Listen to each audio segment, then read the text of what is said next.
Would you please join me? Well, I actually don't know who the winner is. I think I need to know the winner. Oh, it's Petracca! Christian Petracca! Welcome to Little Birdie Podcast, a unique look into the world of sports betting from the eyes of professional gamblers. I'm your host, Scoot. I'm joined by the kid, MG, Marcos. Morning, Nick. How are you? Mate, I'm going good. I'm not going good as Darcy. Darcy has flown north again. It's getting too cold for her. She's going on a little hit-and-run mission to the Gold Coast or Brisbane yet again. She just clocks them up. Yeah. I don't know what kind of contract she's got with Little Birdie, but I'm definitely putting in my request for next season to have her schedule because we're not even in the heart of winter yet, and she's taken every second or third week off to go get some sun. So too good to her. Exactly. And, we'll whack away between the two of us, I guess. Right. It was a massive week of AFL betting. It just it was like a round that sort of never finished. It was just on and on and on. There was so much betting action. I guess we were in the thick of it from Friday through to Sunday. It still felt like a really long week, or maybe I've just had a really long week myself. But it was a big finish in the Anzac Day clash. But I tell you what, wasn't it a roller coaster on that Saturday afternoon with the Brisbane Lions, the injuries in that match, and you and I had just shoveled in as much as we could get on the Lions. And it was an absolute heart stopper. And even late in the game, it looked like Carlton were just going to do the impossible backdoor cover. It was just true grit from the Lions, wasn't it, on one leg? Yeah, it was nervous times in the office for sure. We got off to an ordinary start on Saturday. Races weren't treating us too kindly either. I don't think they treated anyone that well. There was a bloodbath for a lot of people. Yeah, we think the bookies didn't even bother counting it for the Saturday. They had that much. Yeah, we had some ordinary results early on the Saturday and just continued to try and dig our way out for the rest of the weekend. But yeah, if the Brisbane result had gone against us, might have had to find a second job. And I was pretty bullish on last week's show. I declared Essendon and they got me off the hook because, yeah, Richmond was a bit of a nightmare and all of a sudden the D's have announced themselves as a serious contender. Yeah, on the Richmond game I got completely wrong. I thought Richmond would be right up for this game and really test Melbourne. Really, we didn't kind of know where Melbourne were at, I guess, with the teams that they'd played coming in, and thought Richmond would be cherry ripe for their 2 weeks against the undefeated teams. But Melbourne were great after quarter time. They were probably that's probably some of the best football I've seen this year, and in trying conditions as well, which should have suited Richmond in their history. They're a great wet weather team. They were awesome, and Essendon for you, too good. You went out for the game. You celebrated it from early on, so you didn't even wait for the result. You were up and about and just that confident. Sounds like you had a good day in the box with a few Little Birdie associates. It was a cracker. I just think, the media attention around Nathan Buckley is sort of at fever pitch at the moment. And I just think it's unnecessary. Like, he's already put himself in to say that he's probably not going to be there next year, and I just don't know why there's the witch hunt. I guess it's just an easy, lazy media story just to beat up on the Pies, and I guess it sells papers and all that sort of thing, but I think it's unwarranted. They just haven't got the cattle. Yeah, the biggest club in the land, they always attract the attention, whether it used to be Eddie Maguire or Buckley or any of their players that get into trouble. It's always heightened. The media, because it sells papers and it puts eyeballs on the screens as well. So they'll talk Buckley to death all year, unfortunately, and it probably won't matter whether he's winning or losing to a degree. I mean, they've got 2 easy games, I think, coming up. Well, not easy anymore with Gold Coast showing signs of life last week. Whether they can back it up at the G this week will be interesting. But Collingwood have got 2 winnable games. And I'm sure Buckley's just tightening down the screws to say we need to get these 2 on the board, I think. It's only round 6 and the bloke probably needs a holiday. We're going to put a little graphic up on the screen. It's the little bookie wrap we've started to do. So round 6, there was 6 of 9 favourites. There was 5 of 9 at the line, and then the overs went 5 and 9. And then for the season, the favourites are 38 and 54. The line's 29 and 54. And then the total overs 28 and 45. So it's been... it's been a bookies. Well, bookies have struggled, I think, on the weekend, and we'll put up another graphic now, just back to back, and we'll have a look at the hits and misses at the line, especially. So for round 6, there was a couple of big moves, and so we had Western Bulldogs 19.5 to 22.5, and that hit. The Bulldogs were really good late; they closed out. Wow, the other one that we got completely wrong was the Geelong line, 4.5 to 19.5, and that's got the cash. That is a massive go. That's probably nearly goal of the season, is it? Yeah, definitely. Couldn't. It's a bit on my back there. The research couldn't really find out what was going on. And generally, when the line starts to move that far without injuries to players, and there wasn't any.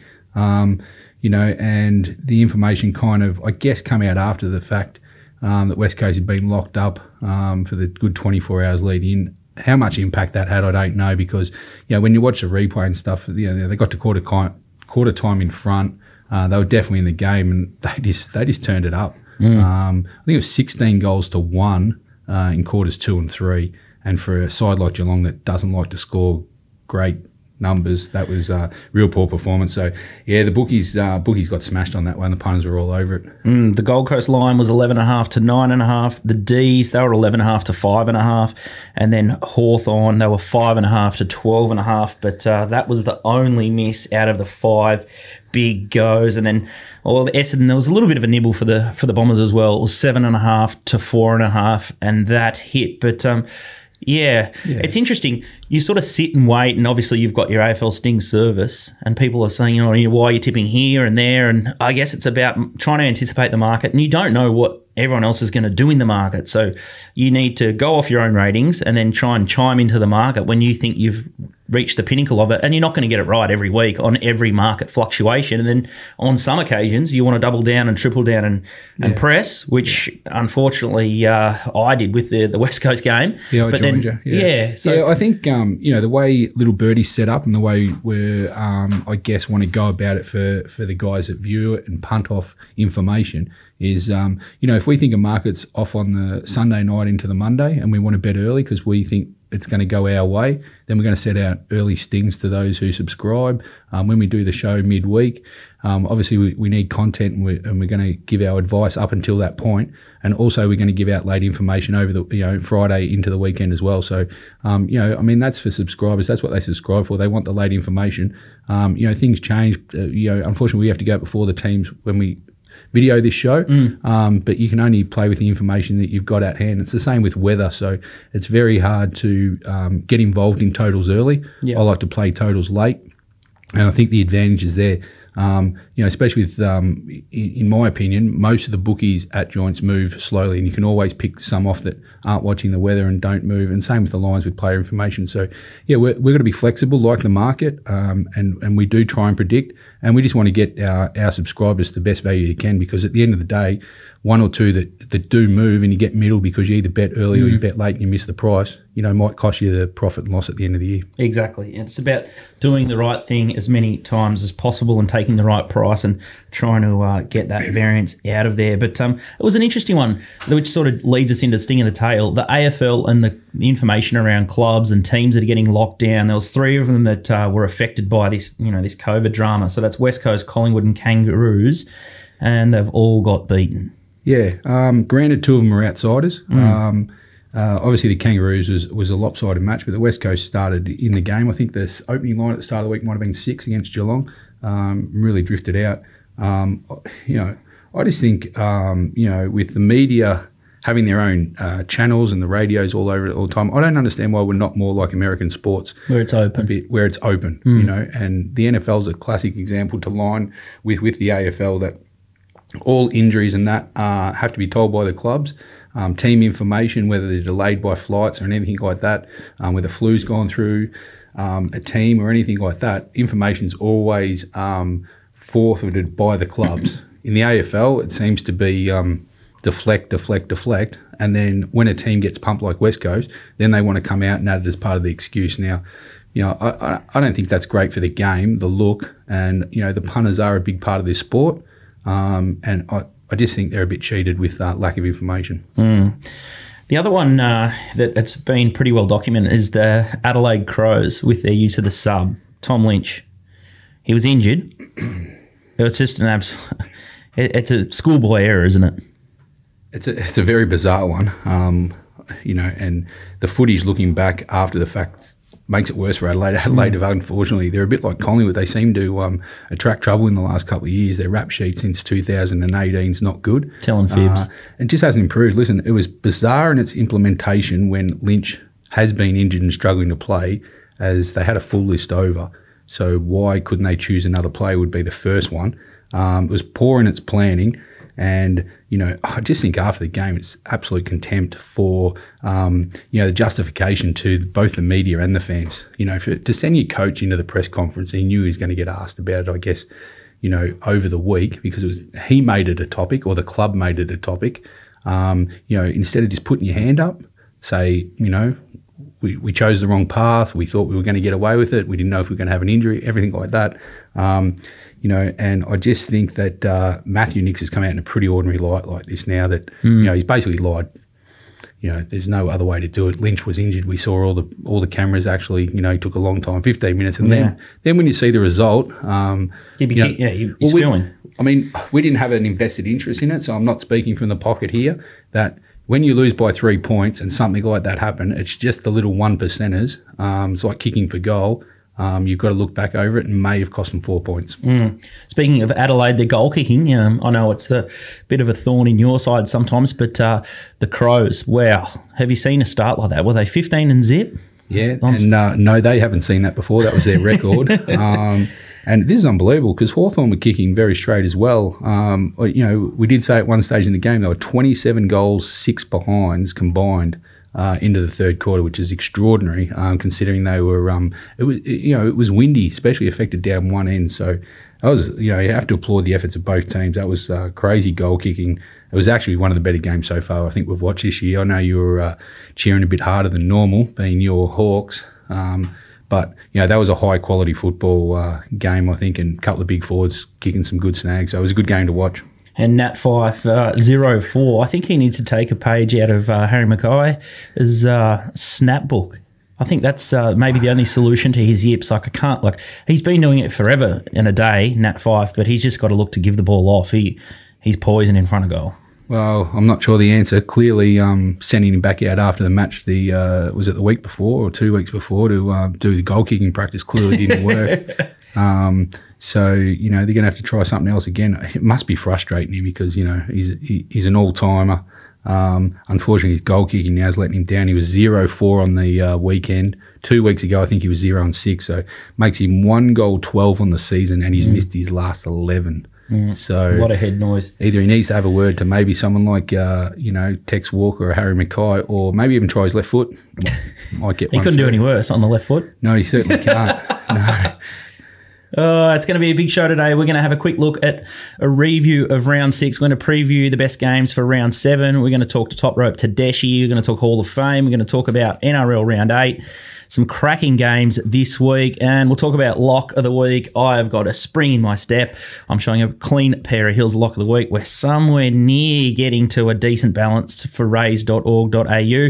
But if you're betting this weekend, make sure you check out topsport.com.au. They are Australian-owned and have been in the game for over 30 years. Bet with the bookmaker you can trust. Bet with topsport.com.au. We'll be back and talk more AFL just after this break.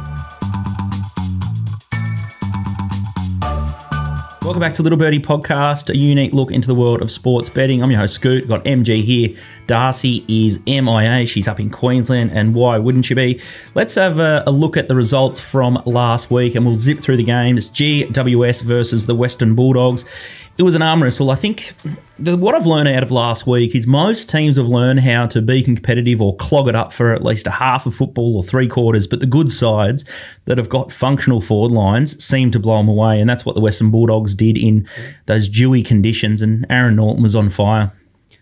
Yeah, I just think what I took out of the game, exactly what you said. I just think the Dogs, they just run harder for longer, and they probably knew they had the gear to go. Giants were unbelievably competitive. And they did lock them down. The Bulldogs kept them on a short leash, but the Bulldogs put 57 points in the last quarter to win by 39, I think it was. So, yeah, they're 6-0, and they've got a real good test against Richmond. They'll go in full of confidence this week, especially without Dusty. The other game we'll talk about is Geelong and West Coast Eagles. It was competitive up until quarter time, but I guess the big lesson for me is, again, that functional forward line. All of a sudden, you add a player like Jeremy Cameron, they start to look up the ground, they start to take more risks, they've got a target. I'm a big believer in adding a key forward for structure, and it takes pressure off other players. We've seen it in the past work for other sides, but it's just changed the dynamic down at Geelong, and I'm going to put my hand up, got it completely wrong, and it absolutely smashed my my hip pocket too, because I just kept backing the plus until my nose bled. But it was crucial that West Coast got a good start early. Yeah, and after a quarter, we thought, oh, this is great. But the effort there was very poor. But Jeremy Cameron's the spark that they needed. Yeah, we ticked off to quarter time. We thought we're in the game here. West Coast got off to a good start, which they need to do down Geelong. It'd be interesting to see how Geelong back it up this week. They've got a game in Sydney. Maybe Cameron is the answer. He kind of opens up the forward line, and their ball movement was a lot quicker. So maybe they've just switched gears, because now, as you said, they've got options. A lot more options up there. So we'll see how they progress this week. Gold Coast versus Sydney, not a game that I saw much of, but I tell you what, we're starting to get Sydney right all of a sudden. The last couple of weeks we've been against them, or on the plus. Yeah. They should have, or the Essendon game, we got that completely right. But it looks like they've been figured out, and they're just not as potent as they used to be. Yeah, I think they're the chart's definitely heading down for Sydney. And again, they're at home this week, but they've got a test, obviously, Geelong off.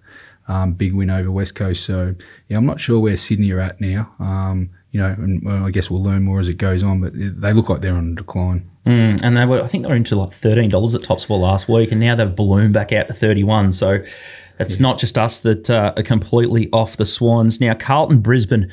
It was sort of now or never for Carlton to beat Brisbane, who were on one leg. We already spoke about it earlier.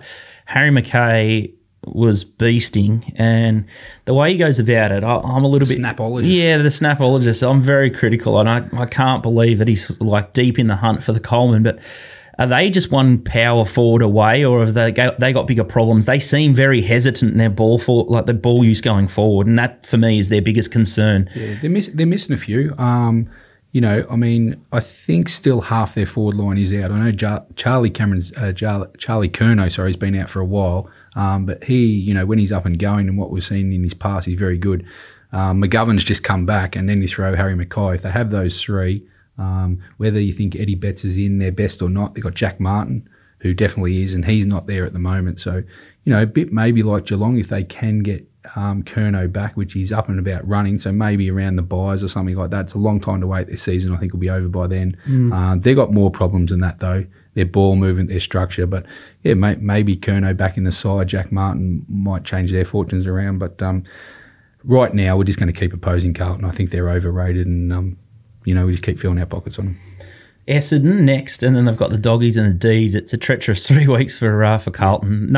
They can't really afford any slip-ups there. No, that's why I think just with their record where they're at, they do have some injuries. The heat's definitely going on their coach now, and I think Teague's lucky that Buckley's taken most of the heat in the coaching ranks at the moment. Melbourne, Richmond, we've put our hands up. We got it wrong. What I didn't like out of the Melbourne-Richmond game was Cozzy Pickett and his argy-bargy. What's the saying? I think it's like one swallow doesn't make a summer. They've only just knocked off Richmond, or they've put them to the sword, really. They absolutely destroyed them, in all honesty, the D's. But I didn't like the push and shove after the Cozzy Pickett goal. For me, it's just like, well, guys, you've won one game in regular season. It's in April, and these guys are, three-time premiership team. They're going to come back, and they're going to give you double barrels next time you see them. And I don't think it's a smart move from the D's. I thought they should have just gone about their win more workmanlike. I don't think you want to pick a fight against someone like the Tigers. Yeah, true. Two takes on it. I like the aggression personally. Okay.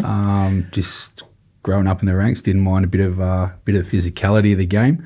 I probably prefer to see it when the heat's on in a game, like in the first quarter, not when you've won the game. Sting out, yeah. I think that was probably the timing was more. But listen, these are two young players going at it, and you don't know what was in the lead up. It was a pretty strong contest at the time, and Pickett decided to lay down. So I don't mind it. Yes, Richmond will definitely note it, but they will only meet him in the finals, if their paths cross at any stage. So I don't mind it from Melbourne. I think they've got to show some physicality both to themselves, the rest of the comp, and their fans that they're in this. Up to their eyeballs. And listen, if it's going to take a young player to lead it at 19, he comes from a pretty tough family. Remember, Byron Pickett used to throw down for North Melbourne and Port. So personally, I like it. You didn't like it. It may come back to haunt them, but I don't mind Melbourne showing a bit of physicality against the Premiers. One of the highlights for me was early in the third quarter, and I think this is when the game was put to bed, despite what the commentators try and talk you into, was the 1-2 handball from Petracca running down the far wing to set up that goal. He looked like a Ferrari just going through his gears, and he just burnt a lot of players. For a bloke that's got a frame such as him, like, he's starting to get into some real rare air. This new version of Christian Petracca 2021, he's fitter and fiercer and leaner and meaner than ever before. He's just so quick as well and strong. I think he's building. Last year he come third in the Brownlow. Yeah. I think. So, you know, he wasn't shy back then, but his power is enormous. He's you know, he's probably not the same body type as Dangerfield, but his breakaway speed was great. And that passage of play just highlights what he's about, their hunger, his leadership, and that's one of the better games you'll see against the Premiers, you know, all season. He's a beast.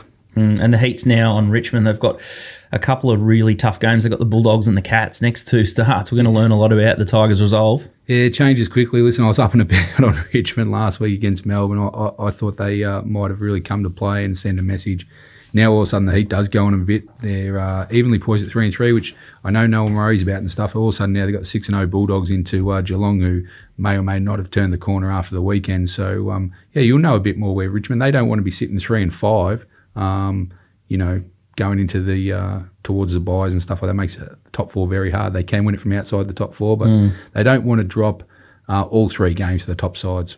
Yeah, and now Dusty is out with concussion, and he's going over to New Zealand. So he's in the hands of the gods. There, anything is possible. I wouldn't want to lose him for an extended period if COVID changes. Yeah, yeah, you're rolling the dice there for sure. Fremantle, they've had a pretty soft draw. I think the jury's still out for me with Fremantle.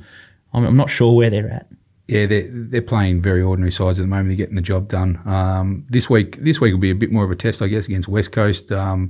The Derby, I think West Coast have won 10 straight against them head-to-head. So, you know, and they get West Coast at a good time, off a shellacking. So we'll learn more on Fremantle come Sunday afternoon. Hawthorn's found a forward in Kazitsky. He showed that form pre-season, but all of a sudden he's done it in a game. But I did like the move. Obviously, Alistair Clarkson's a listener or watching the show. Tim O'Brien's gone back, and I think he looks much more comfortable there. It might be the texts you constantly send him as well. Poor Clarko, he's just going, who is this bloke? Yeah, you gave it to Tim O'Brien the week before. Unfortunately, he's a friend of Darcy. She hasn't coped well since. But yeah, listen, he moved back, and if their forwards are going to play like that, Cozzy was unbelievable. And also Gunson, I see he's back on the track, and he might not be too far away. So O'Brien might find himself permanently down the back, and he looked like he handled himself okay. So yeah, it might have been a coach's move, assistant coach move by Nico there. Collingwood and Essendon. I think Essendon need to really claim the scalp of Carlton before we can take them seriously. But they're showing something. Is Carlton a scalp? Probably not. Probably not. Listen, you know, it'll be a big crowd again at the G. Backing up after the Anzac Day is probably a little tough. But yeah, Essendon are showing signs, aren't they? They were real keen on them on the weekend. They got the job done. There's no need to jump off them this week either. They'll consider themselves red hot crack to beat Carlton, and they've got better form line going in. And they'll give Carlton all they can handle this week for sure. And Port Adelaide keep getting the job done against St Kilda. Saints are in freefall, really. Their season's done. Yeah, there was a mismatch there in class. Port at home just got the job done. You know, they're definitely tracking to top 2, top 4 Port, and we don't know where St Kilda are at. Not sure if last year was just an aberration because they're in disarray at the moment. All right, we're going to take a break, but Mark's analysis is available for $99 for the 6-week stretch. It's time to resubscribe if you want AFL Stings, and we've also got a special on at the moment, $299 for Mark's full set for the end of the year, and that'll include the bonus run of finals. We'll take a quick break, and then we'll start to preview round 7. Welcome back to Little Birdie Podcast. I'm your host, Scoot, joined by MG. Darcy is in Queensland. God bless her. Let's talk round 7 this week, and we've got an absolute blockbuster here. We've got Richmond versus the Western Bulldogs at the MCG Friday night. Mark is still howling that it's not a Thursday game. He wants double blockbuster, and I can't blame him. Why would you give NRL the free kick and just keep giving them a free passage into Thursday night football? Yeah, come on, Gil. Hey? Yeah, we spoke about this last week. PVL's got one over you in the NRL. I'm not sure why they just don't revert back to it. You know, they've got the flexi draw, so surely. Yeah, and the TV ratings would be crying out for the Thursday night game. I don't understand the. It can't just be the kids going back to school. These games will get the people through the doors. We've got restricted crowds anyway, so may as well get the TV ratings up. Mate, you got Lego Masters on at 7:30 till 9 o'clock. Like, the kids are already up. They're accustomed to staying up late. It's that's another big problem in my house. But let's have a look at the odds courtesy of topsport.com.au. We've got the Western Bulldogs 152, Richmond 250, and the line is 11.5. And there's been a little nibble for the Tigers at the 11.5 into $1.85 at TopSport. Wow, how many times do you get to see Richmond plus 11.5 on their home dunghill, the MCG? Crazy. Yeah, I don't think in the last 4 years you would have seen that for sure. I'm not sure on this game at the moment in terms of which way the market will go. The Martin Lambert loss is a massive factor for Richmond, considering you're going in against this all-conquering Bulldog midfield. I think there'll be money. I think the market will actually hold because I think there'll be equal money. Money I think both ways. People will look at Richmond and go, geez, 250 around the plus 10 to plus 12 is a big price, and I expect Richmond to bounce back. But then there'll be the other people that say the Bulldogs are up and about, and maybe the Bulldogs are just going better, and they'll do what Melbourne did to Richmond last week as well. So this will be a cracking betting match, and I'm just going to wait and see. I don't think it's a betting match for myself personally, but geez, I'm looking forward to watching it. Josh Dunkley out, but they've got so many players in the twos. Their twos are just whipping sides. Jamara, my favourite boys, just kicked the lazy 5, but they've got lots of ammunition to replace these injuries with the Bulldogs, don't they? And they're up and about. Yeah, Dunkley's not the biggest loss for the week. It's losing their ruckman English, or their forward/ruckman now, because that would have tested Richmond, and that's where Melbourne kind of tested Richmond a bit last week. So I think English is a bigger loss than Dunkley personally. But, they've got equal injuries out. I just think the form line at the moment shades the Bulldogs. But I think the market's about right. I think it'll be a cracking betting match, and looking forward to watching it. There's some absolute King Kong battles here. And the next one we're going to talk about is Brisbane Lions versus Port Adelaide, Saturday night at the Gabatoir. Got the market here, odds courtesy of topsport.com.au. Port Adelaide a favourite, 174. Brisbane Lions 210. The Lions 4.5. The total's 154.5. Thoughts here, MG? I like one side. You do? Severely here. Yes. They're becoming your team, I've noticed, over the last couple of weeks. Listen, there's many ingredients going into this match. Again, this will be a cracker on Saturday night. One of the major ingredients, I think, is a weather watch for this game. There's a lot of rain forecast over a couple of days in Brisbane. It'll be interesting to see. This is definitely a watch on the total as well. Either way, whether the rain does hit, the total will move south. And if it doesn't come, then look for it to be an overs match as well. So that's another aspect to watch. Listen, Brisbane obviously lose Neil, whether they can get Berry back to replace him. But I just think I think Port, if you're going to have a bet in this game, I think Port's the right price to bet at, -4.5. I know they're away from home. Just think their form's running a bit better, and it might take a week or two for Brisbane just to cover the loss of Neil, because he's in so much of their structural setups. So yeah, I know you're keen on Port, definitely at the 4.5. If I was betting, I'm taking that way. Yeah, I think Port are going to keep a closer guard on McCluggage and Zorko. They just ripped the Blues apart and left them relatively unchecked. They were the two people that had to stop once Neil was down or a little bit wounded. But just reading between the lines of Fagan, he's whinging about how long the quarters go for. Is there more players that are getting a jab to get through the games? Like, they could be carrying a few more niggles than everyone knows. I mean, it's football, so people are never going to be 100%. Players week to week are going to have different knocks on their body. They're paid to get up. They're looked after well by the medicos. So everyone's going to be carrying it. Listen, again, I think it's a media beat up with the stories on the quarters and stuff like that. We've been playing 20-minute plus time on quarters for forever and a day, 150 years. And these athletes are the most finely tuned as years go on as they've ever been. And to whinge and moan about an extra 2 minutes, it's just not even a story. And I found it strange for Brisbane coach the other day on your show 360 to get on and say I can't watch it. They're copying injuries because we're now playing 20-minute quarters and not 18. I mean, I watch all the games and I watch the replays, and and I'm sure the coaches have this information that very few, if any, players are getting injured in that extra 2 minutes of what it'd be, and the fatigue factor. I mean, are these guys fit and willing to play? These are some of the fittest we've got in the country, and they can't run out 20-minute quarters. I don't understand it.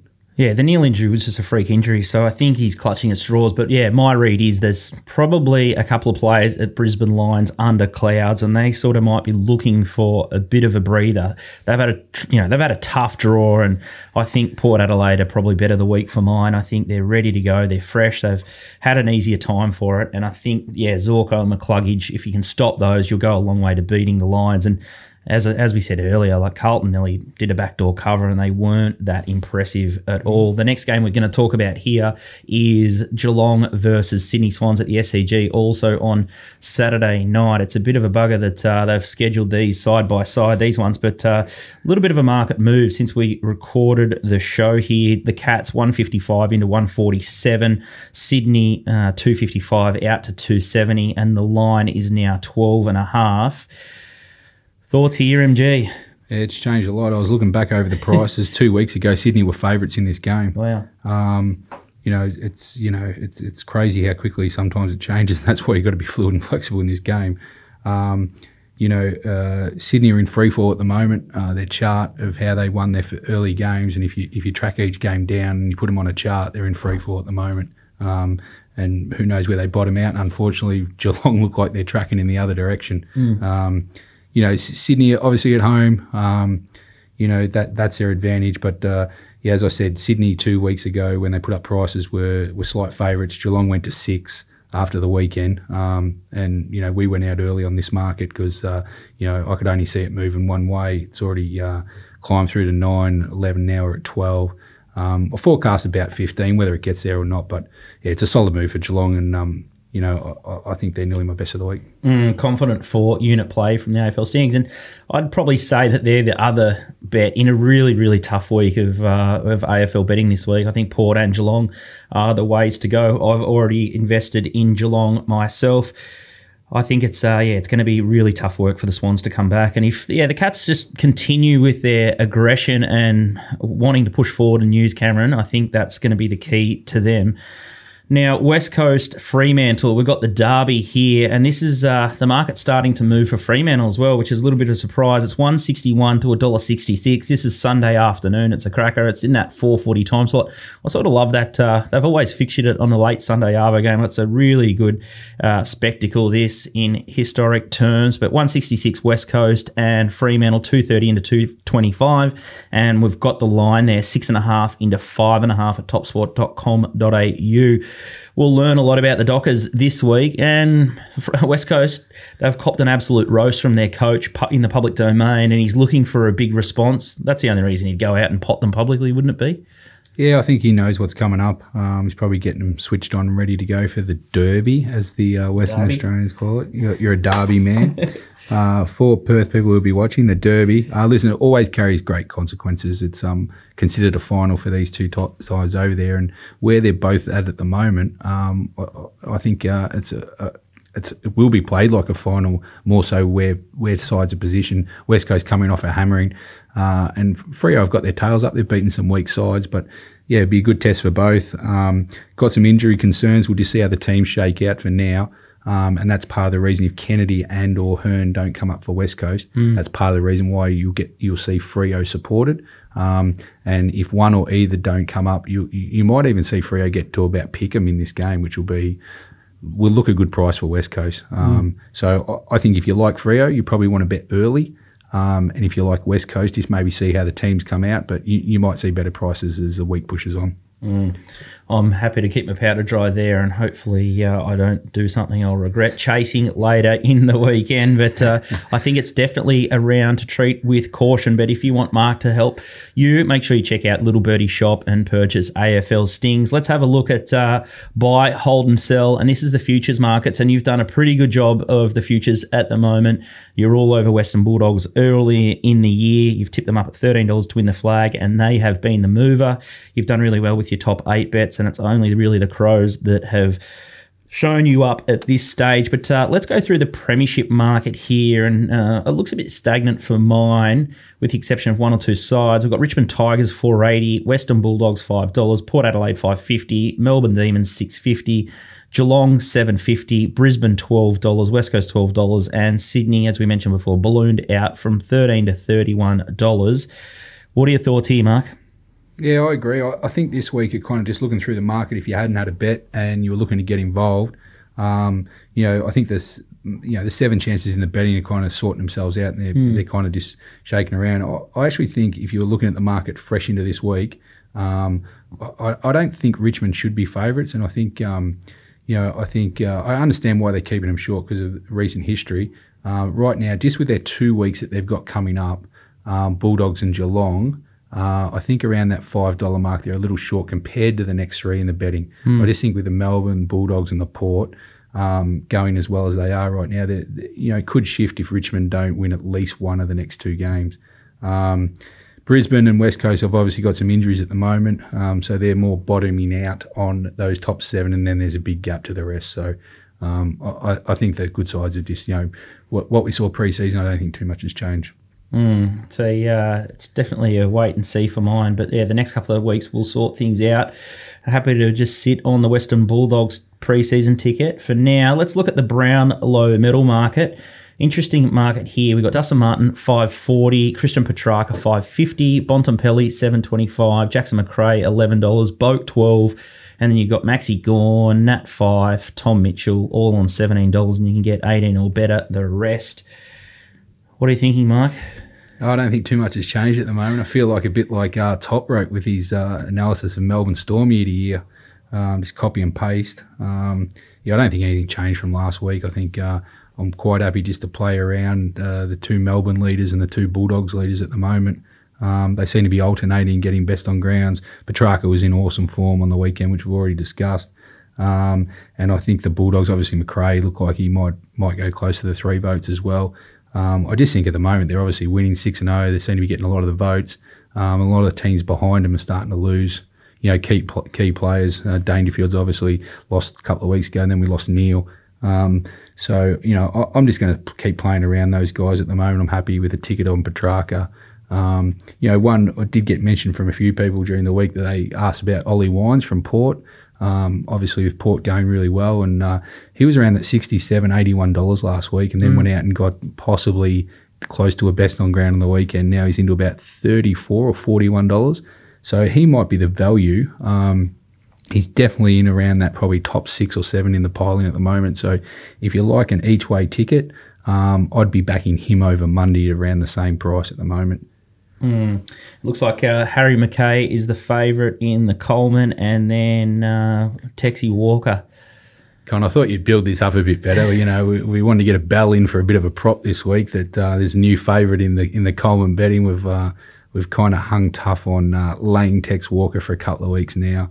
And they're equal, or McKay is now, or Mackay, sorry, is now the new favourite.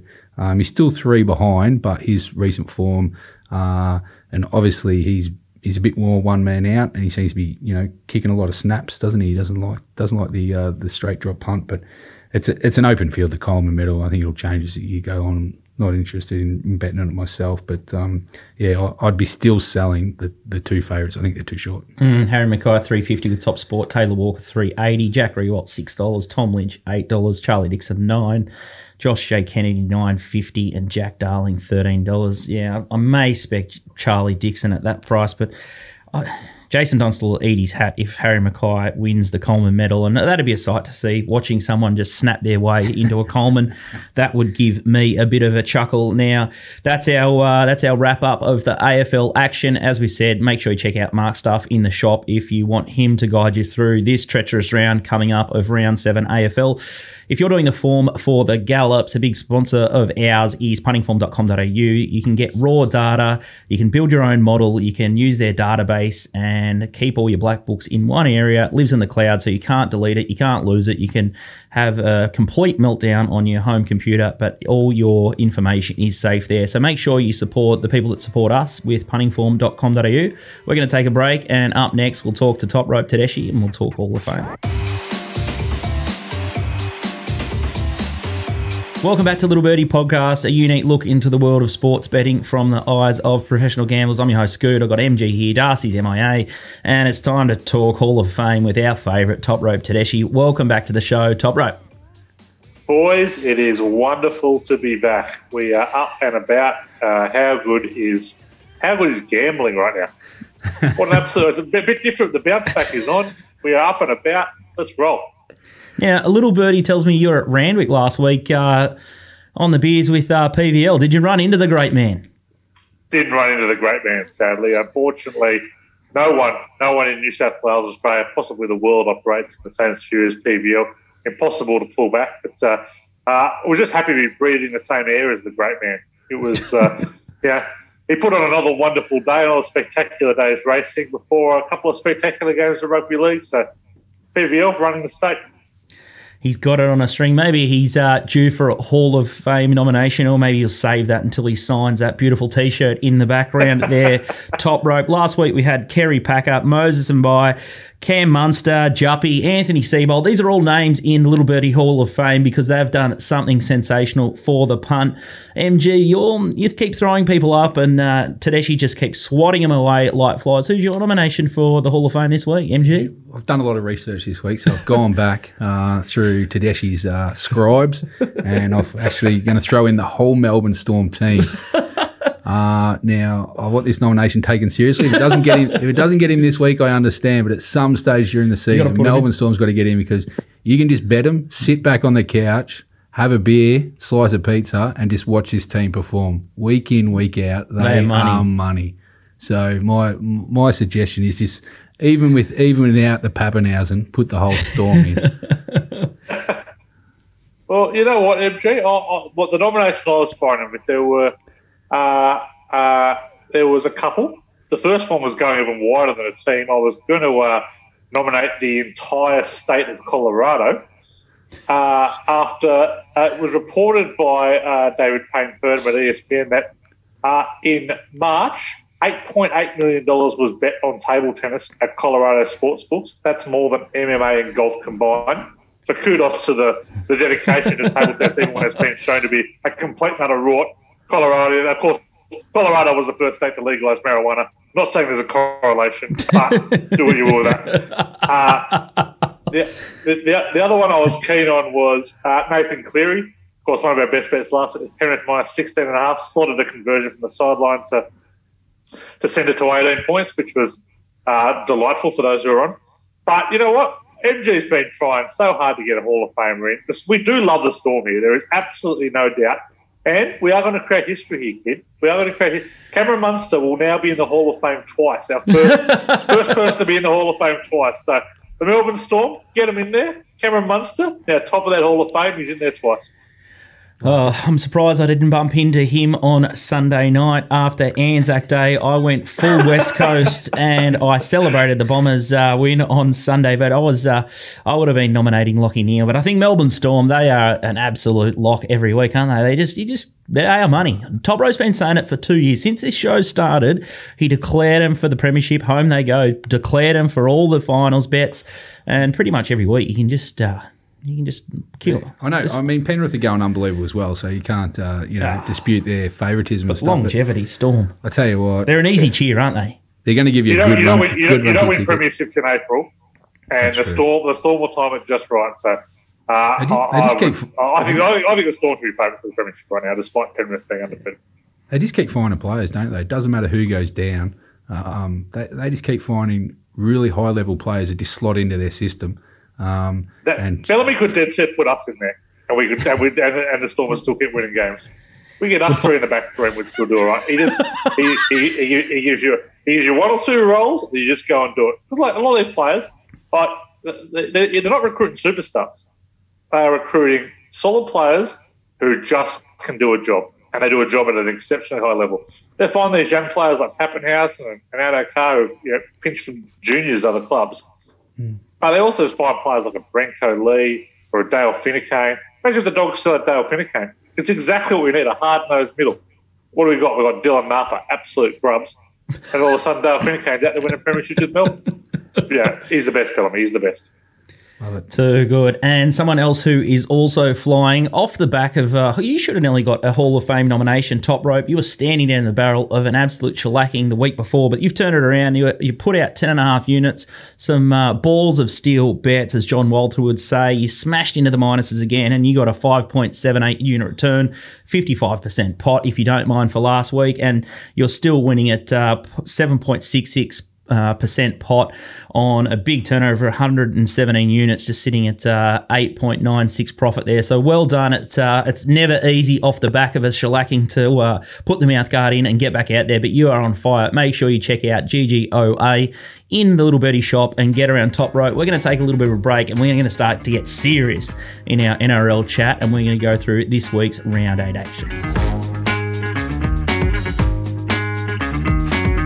Welcome to the Little Birdie Podcast, a unique look into the world of sports betting from the eyes of professional punters. I'm your host, Scoot. I've got MG, and it's Top Rope time, and it's time to talk NRL. And Top Rope from the top, I'm going to talk about South's top man, Adam Reynolds. And I tell you what, in AFL world, there's a bloke called Adam Treloar who's jumped ship, or Collingwood will let him go, and he's going off and he's absolutely killing him for the Western Bulldogs. And I just fear for a team like South Sydney, who won't commit to someone like Adam Reynolds.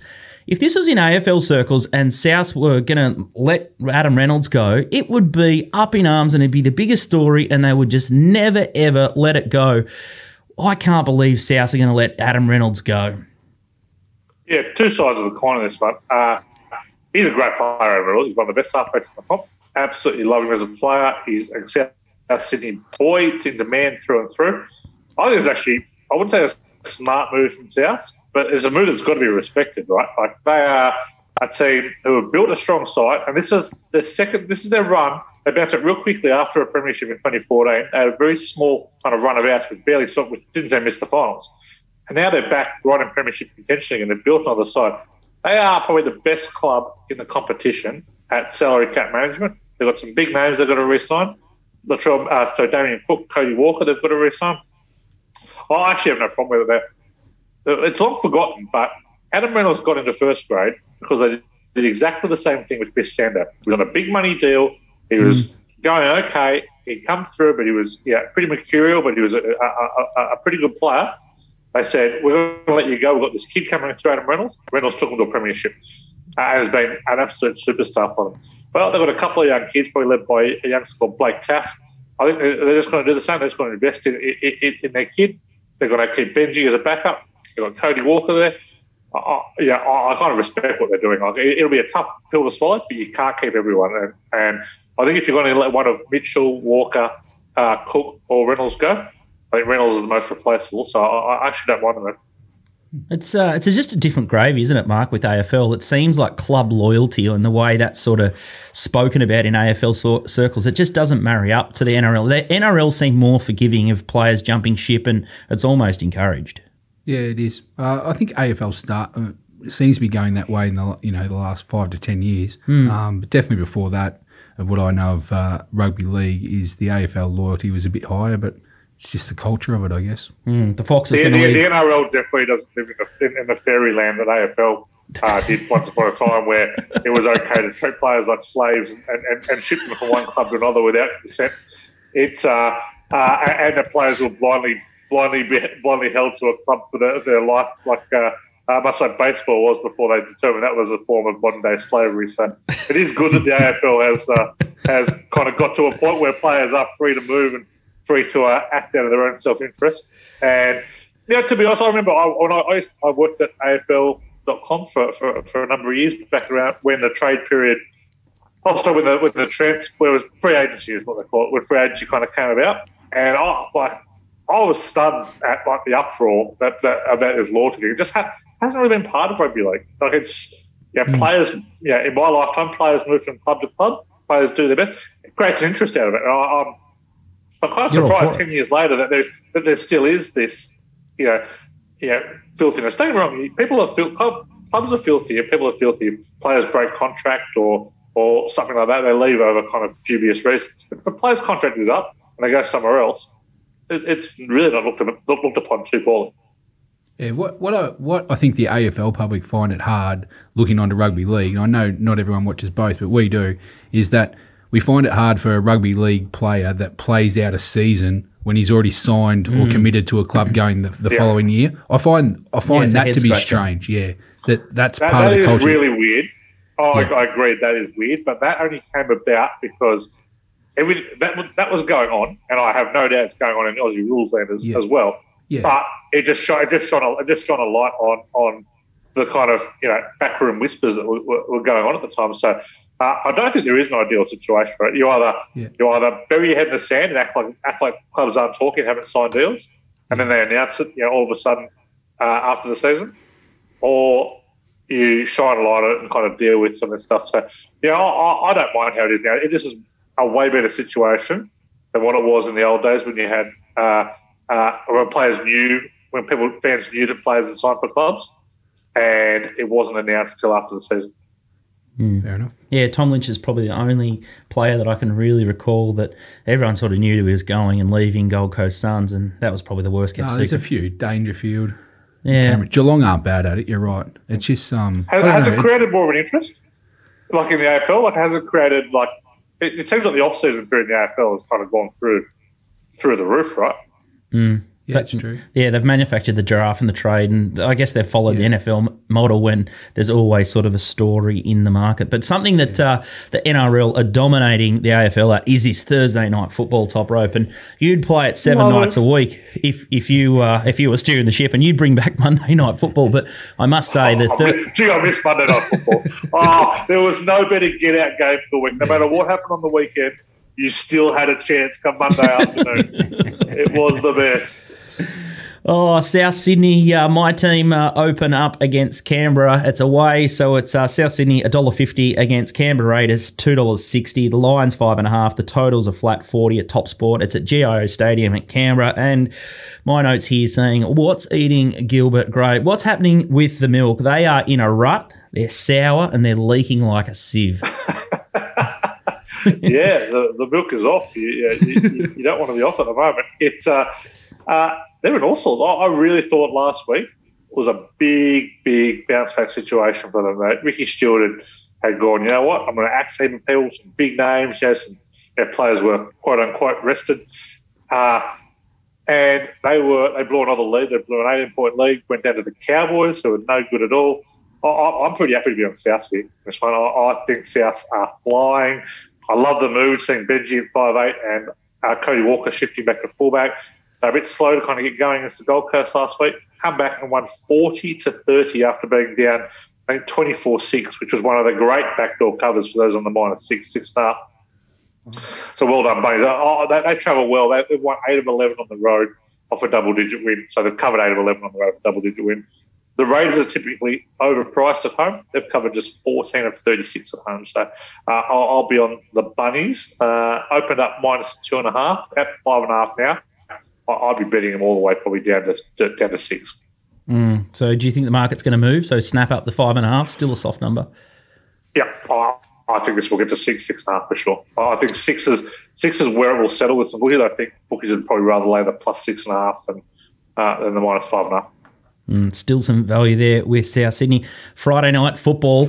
Mark's team, Melbourne Storm, $1.10 over Cronulla, $7. The line, 17.5. The total there is 42.5. A little bit of a nibble for the over. That's at Amy Park. That's at 6 o'clock Friday. I keep getting stung with these 6 o'clock starts on Friday. I need to sort my shit out. Set an alarm. Yeah, well, that's what I need to do. But no Pappenhausen, no worries last week. And Sharks have been a bit of a bogey side for the Storm of recent times. Top rep. Yeah, my first inclination here was to just steam into the Storm and steam into the over. We'll still be beating both of them, but a little bit more measured now. The Sharks have won 5 of the last 9 against the Storm. One of the teams I think the only team over that period with a winning record against the Storm. These guys play ridiculously low-scoring games. Only one of the last 11 has topped 38 points, 10-1 under over that time. So, look, I'm backing the Storm because I think this Sharks team is very different. They've got interim coach Josh Hannay. They've fallen off the map. They lost to the lowly Bulldogs last week. Disgraceful showing. Storm just kept winning, and they are really good at holding form off a big attacking performance. So they've covered 13 of the last 19 after scoring 36 or more points.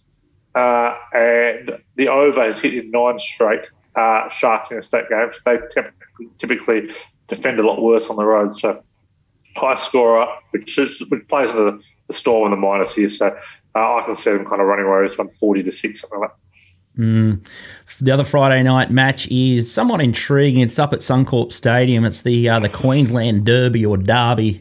I still struggle with that one, but Gold Coast Titans $1.29, $3.60 the Broncos. The lines are flat 12. The total's 44.5. Odds courtesy of topsport.com.au. Top Rope, thoughts there, please? Yeah, I'm on the Broncos, which is a bit sick to say. What did you say the line was at, Scoot? 12.5? Flat 12. Flat 12. Yeah, I still like the Broncos. I think this is way, way, way too big. As you know, I'm very keen on big minuses this year. That is typically the elite teams. Yeah, Penrith, Melbourne against the bottom rung teams. This is a good example of a game where I think the Gold Coast, who may be good, but you're betting very much on potential right now against the Broncos, who are pretty hopeless. But they've got some good numbers at Suncorp. They're in a good situation here. They've covered 5 of their last 6 at the ground. They've covered 4 straight, getting 6.5 or more. We saw them a couple of weeks against Penrith. And they are really good at home as a betting proposition anyway, after being embarrassed. They've covered 13 of 20 at Suncorp of a loss, and 8 of 12 off conceding 30 or more. So Titans haven't covered 39% over the last 4 years on the road. I will be on the Broncos. I like the halves pairing of Plus and Gamble and Anthony Milford as a combination. I don't think there's a whole lot of talent there, but I think they kind of match up well. Gamble organising. Milford can be a bit more of that mercurial runner type. So I think the line is way too good. I think the Broncos can miss off the stick. So I'll be on the plus and having a little bit on Brisbane head-to-head. I think this is the first time in 2 years that you've spoken a positive word about the Brisbane Broncos. I don't know if I've got over my hangover for the weekend yet. Things are going a little awry. You need to have a shower. You are grubby. Now, Saturday afternoon, we have got a cracking match, and I sort of nearly fell off my chair. I was a bit wonky from Sunday, Anzac Day too, but I couldn't believe the betting in this one, and I couldn't believe that they were playing it up at Bathurst, Carrington Park, Bathurst. I'm talking about Penrith Panthers, $1.17 over Manly Sea Eagles, $5, and the line a whopping 14.5. The total's 42.5. Odds courtesy of Top Sport, but Top Rope Tedeschi, Manly. Is it real life or is it fantasy? That classic meme you see on the Twitter sphere. But this is incredible, the turnaround. Every week we come in here and watch the replays of Manly, and all Mark can say is turbo, turbo, and he usually just says Pappenhausen. But turbo, foreign finals for Manly. Are they the smoky in the competition? All of a sudden they just got like they look like they've got a new engine. They're just a new side and a new team. And I can't believe there's $5 off the stick, and I can't believe there's 14.5 there. Tell me I'm dreaming. I'll take this question in 2 parts. Finals, definitely a smoky, which is great because I've got about, I think, $1.95 in the finals, so it's good to have a smoky that's I've got going for $1.95 for me. But they could definitely come through. I think they're obviously a far different team. Turbo's played 2 games, they won both by 30+, so they're a different team. This is Penrith. I am not jumping into either side here. I lean the minus only because Penrith have been so dominant over Manly historically. They've covered 12 of the last 15. They flogged them a few weeks ago. Manly's run has not been against any of the elite teams. It's just been a situation of an elite team versus a bottom rung team from last year. So definitely leaning towards the minus. So I do think there's a bet here though, and I will be on the under 43.5. It is a day game. It does rain a lot in Bathurst. Typically pretty heavy ground there at Carrington Park. But this is a big under spot for Penrith. They're 11-2 under when a double-digit favourite away from Penrith Stadium. Manly are 4-1 under when they're an underdog of more than 2 converted tries. So I could see this one being a pretty kind of low-scoring affair. I don't see Manly scoring many points in this one. So happy to be in the under in this one. When Top Rope tips total as his best, you have to listen and you have to move quick because the market moves. He got it right last week on his Sunday game, I think it was. So make sure you write that one down and you bet as quick as you can. Now, There's the next little segment I'm going to talk about is Lock of the Week. And I tell you what, there's been some very lackluster performances. I'm playing a little bit of an edge here. I'm the swingman here. I'm playing a little bit of AFL, playing a little bit of NRL, and I am up and about. I had a 4-leg multi, and the Bombers covered. I declared them. I went chips in. I've got $200 turned into $1,086, and I'm looking at you two boys and saying, what is going wrong with your lock in a week? We do this lock in a week to try and get to the magical $5,000 mark for raise.org.au, and they supply mentors for young kids, and we'll be using them on our next stream. So we're going to get them the cash, but we're making it really hard work, this lock of the week. And what are you guys doing? You can tip winners off the bat for your own betting and the subs, but you just can't find a winner for charity. Top rope, you first. What's going on? I'm a disgrace. I'm an absolute disgrace. I was saying on the chat, yeah, I do a lot of tipping around a place. I do. Yeah, I don't mind a little bet every now and then. Don't mind a little tipple. And there's no more pressure I feel of a week. There's nothing that gets me up at more night than this lock of the week. I'll tell you what. I feel sorry for these kids. They get nothing at the moment. Absolutely nothing. And I am king grub on that front. It is appalling. So apologies to all you children out there. We're going to have to donate out of our own kit. What's your excuse, Mark? Yeah, I'm struggling to find an excuse as well. I saw the email from Top Sports during the week that said if Top Rope and I don't get going, we'll have to start chipping in our own $200 because they're sick of wasting it. So... listen, we're going to have to cheer for Scoot, even though, we'll have some side business going on between the three of us who actually gets there first. But we need some traction in this competition because it's becoming a joke at the moment. So it's good to see Scooty's over the 1,000, and it'll be interesting to see if he goes another 4 or 5 leg multi and actually goes for home, or is he just going to play a straight bat this week? All right, I'll lead the way. I'll get it out of the way just to show you guys the way forward. I am going to take a 2-legger. I'm going to go back into my shell. Now I've got Top Sports money. I'm going to take the Melbourne Storm at $1.10, and then I'm going to also take Port Adelaide. I've tossed and turned, whether it was Geelong, whether it was Port Adelaide, but I'm going to put my pills on the line. I think Port have got Brisbane Lions at the right time, so I'm going to have my 1086 at 191 Melbourne Storm into Port Adelaide this week, and pray that I can get close to doubling my money. I'll be staring down the barrel of 2K, and I've only got 3,000 to go to hit the magical 5K mark, and we'll donate that to raise.org.au. But MG, who have you got this week? I'm just going to start from the bottom again. I'm actually going to wait till Sunday afternoon for the Derby, and I'm just going to play West Coast the -5.5. That's it. 200 at 191. It's going to be a slow boat for the charity there. Top rope, Tedeschi. I'm going to double. I'm going a complete sickos double. This is we're going to mix things up. I've taken a wrong approach. I've tried to find something good teams. I've tried to be safe. Stuff that not working. We're going to Brisbane Broncos plus, West Tigers plus, double at the 380 mark. Just gets up. Nice stuff. A couple of big pluses there. Top rope, fantastic yet again. Top rope, Tedeschi. I'm sure you're just absolutely loving the thick of the rugby league season, and I know you secretly bet on AFL, and you're enjoying that on the side as well. Of course I do. I'll bet on anything, Scoot. I'll tell you a sad story, fellas. It was Tuesday yesterday, and I think it might have been the first day in maybe my living memory. I don't think I had a bet. How sad is that? How sad is that? Is that because you were too busy counting it from the weekend? Too unreal. There was a little bit of that, and there was a little bit of looking at a computer screen was still too soon after the vicious hangover that followed me home from Sydney on the weekend. So a little bit of column A, a little bit of column B. Fantastic stuff, Top Rope. Make sure you check out Little Birdie Shop if you want to get all of Nick's action. It's a comprehensive guide to the great game of rugby league. We've called it GGOA with Nick Tedeschi, so make sure you check that out. Big thanks, Top Rope. We'll see you next week. See you guys. Thanks, MG. Been a really big show. Lots of highlights there. And yet again, we're just going to keep cracking in. It's only 6 weeks in the season, but gee, we've had a lot of bets.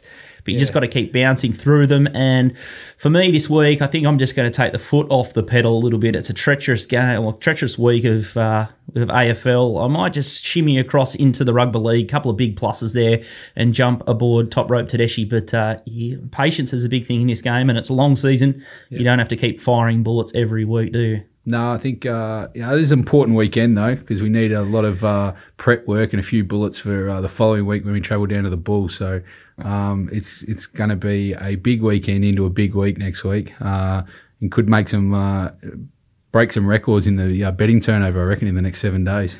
I would have thought so. Yeah, and it's time for us probably to announce the Wednesday night. We'll have a little bit of a function at the Cali Hotel after the races on Wednesday. So we're going to put some money behind the bar and support the pub off track there, and make sure you check your emails, because we're going to send out some vouchers. So you'll be able to get a free drink on Little Birdie.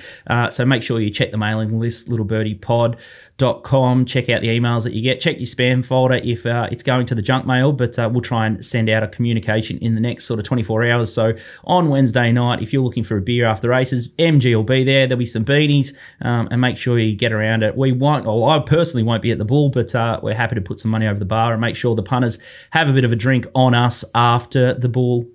It's been a big show. Yep, let's let the punting gods be with us this weekend. Yeah, we are the friends of the punters, and make sure you follow us on Spotify, Apple Podcast, we're on SoundCloud, and we're on YouTube, Little Birdie TV. Check us out. Good luck at the Bull next week, and we'll be back into it. I think we're going to do a Monday show next week, so we'll review and preview all the rounds of AFL before we get to next week's matches, and before Mark gets down to the Bull. See you guys.